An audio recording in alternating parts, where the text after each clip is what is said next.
त्याने ठरवलं होतं की काहीही झालं तरी सत्यापर्यंत पोहोचून गुन्हेगारांना त्यांच्या कर्माची शिक्षा देऊन मगच परत जायचं.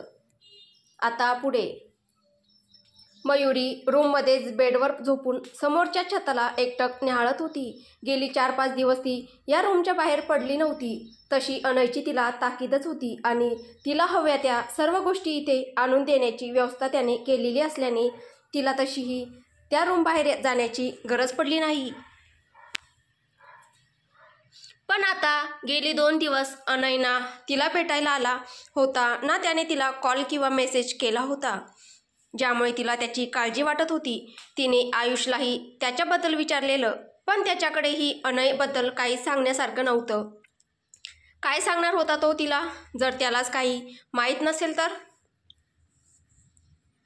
अनयची काहीच खबर न मिळाल्याने तिला खूपच जास्त काळजी वाटत होती की त्याच्यासोबत काही चुकीचं तर घडलं नसेल ना.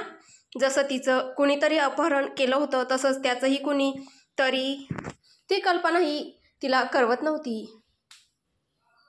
मयुरी मनाशी काहीतरी विचार करत रूम बाहेर आली. तिने बाहेर असलेल्या एका सर्वंटला आयुषबद्दल विचारलं आणि त्याच्या रूममध्ये गेली.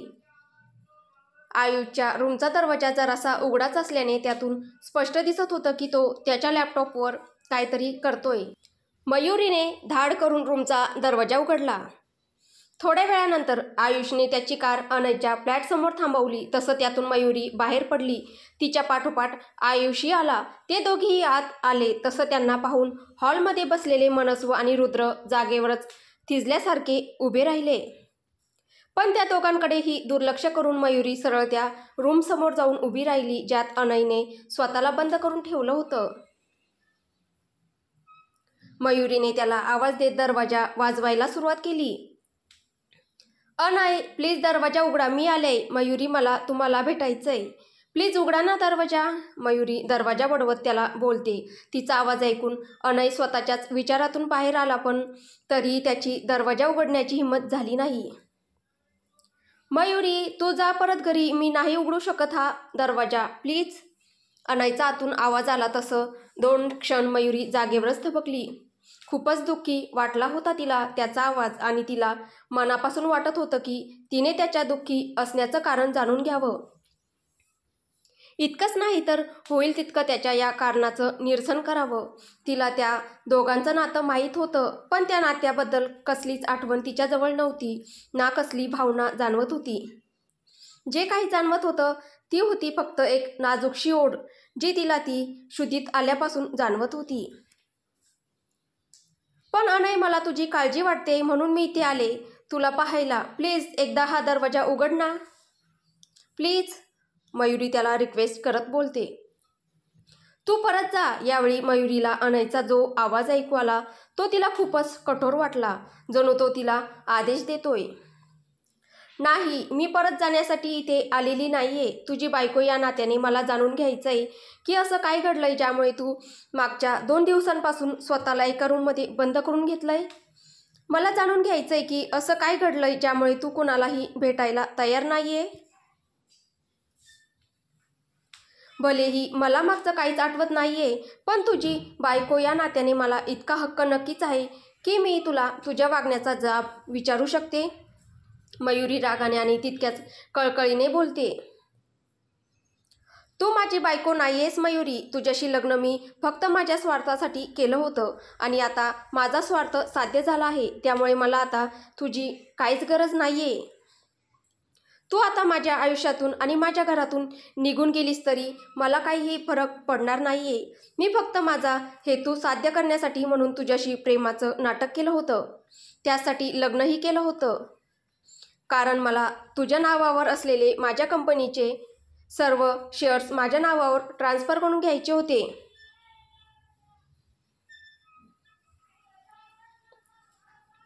जे आता झाले आहेत त्यामुळे तुला मी या बंधनातून मुक्त करतोय. तू तुझं पुढचं आयुष्य हवं तसं जगायला मोकळी आहेस. आजपासून तुझा आणि माझा मार्ग मोकळा आहे.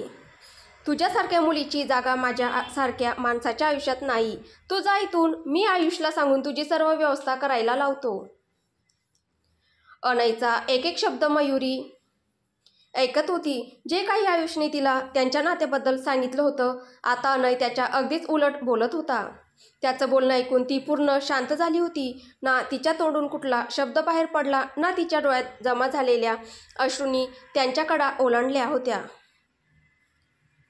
तिला समजत नव्हतं तिचं त्याच्यावर प्रेम आहे की नाही, पण तिचं अस्तित्व नाकारण्याने तिच्या मनात आत खोलवर काहीतरी तुटलं होतं. एक खूपच जास्त नाजूक नातं, जे कदाचित तिच्यासाठी जगातील सगळ्यात महत्त्वाचं आणि सुंदर नातं होतं. अनयच्या बोलण्यावर तिथे उपस्थित प्रत्येक व्यक्ती स्तब्ध झाली होती. मनस्वला तर सत्य समजल्यावर अनयकडून हेच अपेक्षित होतं. पण रुद्र आणि आयुषला याचा खूप मोठा धक्का बसला होता. त्या दोघांनी स्वप्नात ही कल्पना केली नव्हती की अनय हा असा काही निर्णय घेईल. कमीत कमी रुद्रला या मागचं कारण तरी माहीत होतं, पण आयुष त्याला तर काहीच माहीत नव्हतं. का त्याच्या भाईने इतका टोकाचा निर्णय घेतला आहे? भाई! आयुष अनयचं बोलणं सहन न होऊन अनयवर तर ओरडलाच, पण सोबतच त्याने जोरात त्या बंद दरवाजाला एक किक मारली. तू भानावर आहेस का? तुला समजतंय तू कुणाशी आणि काय बोलतोय ते? वहिनी आहे ती माझी. मी तिचा असा झालेला अपमान सहन करून घेणार नाही, समजलं तुला? तू मला हवं ते बोलू शकतो, पण माझ्या वहिनीला नाही. आणि तू तर किती प्रेम करतोस तिच्यावर, मग हे असं का वागतोय तिच्याशी? कालपर्यंत तिच्यासाठी तू जीव द्यायलास, काय कुणाचाही जीव घ्यायलाही तयार होतास, आणि आज तू तिला तुझ्या आयुष्यातून निघून जा म्हणतोस?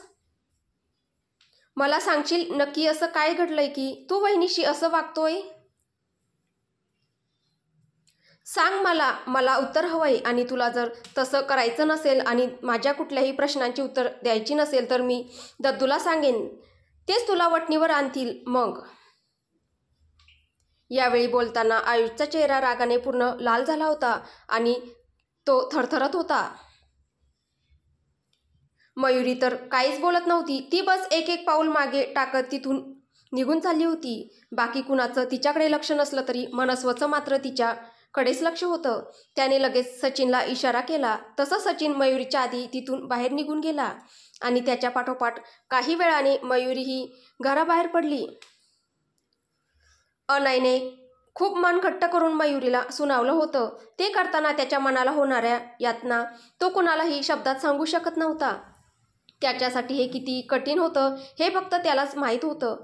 पण जे सत्य त्याला समजलं होतं, त्यानंतर मयुरीला स्वतःजवळ ठेवणं त्याला सुरक्षित वाटत नव्हतं. मयुरी जेवढी त्याच्यापासून दूर असेल तेवढी ती सुरक्षित राहील असं त्याला वाटत होतं. आता त्याच्या वागण्याने मयुरी किंवा इतरांना काय फरक पडतो यापेक्षा महत्त्वाचं म्हणजे त्यांची सुरक्षा होती. आणि म्हणूनच त्याने मयुरीला त्याच्या आयुष्यातून दूर जायला लावले होते. घराबाहेर पडलेली मयुरी तिच्याच विचारात रस्त्यावर एकटीच चालत होती. जे घडलं त्यावर काय विचार करावं, कसं रिॲक्ट करावं हेच तिला समजत नव्हतं. त्याचवेळी अचानक तिच्या मागून चेहऱ्यासमोर एक रुमाल आला, ज्यातून कसला तरी केमिकलचा गडद वास तिच्या नाकात घुसला. म्हणून तिने मागे वळून पाहिले तर एक काळे कपडे घातलेली आणि चेहऱ्याला काळा मास्क लावलेली एक व्यक्ती अचानक तिच्यासमोर आली. पण त्या केमिकलच्या दर्पामुळे तिचं डोकं गरगरायला लागलं होतं. आधीच मानसिकरित्या अस्वस्थ होती आणि त्यात त्या वासामुळे तिला चक्कर आली आणि ती खाली पडणार तोच त्या व्यक्तीने तिला अलगद त्याच्या हातात झेललं. खबरदार आयुष, जर ही या 4 भिंतीतील गोष्ट आणखी कुणाला सांगितली तर तू माझं मेलेलं तोंड पाहशील. आयुषच्या तोंडून रामचं नाव ऐकून अनय स्वतःवरचा कंट्रोल हरवून बसतो. खबरदार, मला आता या गोष्टीवर आणखी कसलेच आर्ग्युमेंट नकोय. मी माझा निर्णय सुनावलाय आणि तोच फायनल आहे. तसंही मयुरीला मी आठवत नाही, आमचं नातं आठवत नाही, त्यामुळे तिच्यासाठी इतकंही अवघड नाहीये हे नातं तोडणं. तेव्हा मला आता यावर काहीच बोलायचं नाहीये. आता तू जाऊ शकतो इथून. आणि हो, सोबत तिलाही घेऊन जा. आणि हो, तिचं सगळं सामान पॅक करून तिला आजचे आज हे घर सोडायला लाव. अनय बोलतच होता तोच सचिन धावतच आत आला आणि त्याने मनस्वच्या कानात काहीतरी सांगितलं. मिस्टर रुद्र, तुमच्या त्या मिस मयुरीचं अपहरण झालंय परत एकदा. मनस्व पटकन बोलतो तसं रुद्र, आयुष आणि रूमच्या आत असलेल्या अनयलाही ते ऐकू गेलं. तसं त्याने खाडकन रूमचा दरवाजा उघडला आणि बाहेर येऊन मयुरीच्या किडनॅपिंगची न्यूज ऐकवणाऱ्या मनस्वकडे पाहायला लागला. आय एम सॉरी, मला माहीत आहे की मी असं मध्ये बोलायला नकोय, पण तरीही तुम्हाला नको असलेल्या बायकोचं अपहरण झालं आहे हे तुम्हाला सांगणं माझं कर्तव्य आहे. मनस्व काहीशा उपहासाने बोलतो. व्हॉट डू यू मीन? तुम्हाला नको असलेल्या? तू आहेस कोण? तुला कुणी हक्क दिला आमच्या नात्याबद्दल बोलण्याचा? काय माहीत आहे तुला आमच्याबद्दल म्हणून तू असं बोलतोय? अनय मनस्ववरच चिडत बोलतो. मला तुमच्या नात्याबद्दल काहीच ठाऊक नाही आणि ते जाणून घेण्यातही काहीच इंटरेस्ट नाही, पण मयुरीचा भाऊ या नात्याने तिला दुखावल्याबद्दल मी तुम्हाला जाब नक्कीच विचारू शकतो, मिस्टर अनय देसाई. मनस्व मात्र अजूनही शांतच होता, पण त्याची नजर मात्र अनयवर रोखलेली होती. तर इकडे त्याचं बोलणं ऐकून हे तिघेही शॉकमध्ये होते. तू आहेस कोण आणि स्वतःला माझ्या वहिनीचा भाऊ म्हणवून घेण्याची हिंमत कशी झाली? आयुष त्याच्यावर जवळजवळ धावून जात बोलतो. त्याला पुढे आलेलं पाहून सचिन लगेच मनस्व आणि त्याच्या मध्ये उभा राहिला, पण तोपर्यंत रुद्रने आयुषला अडवलं.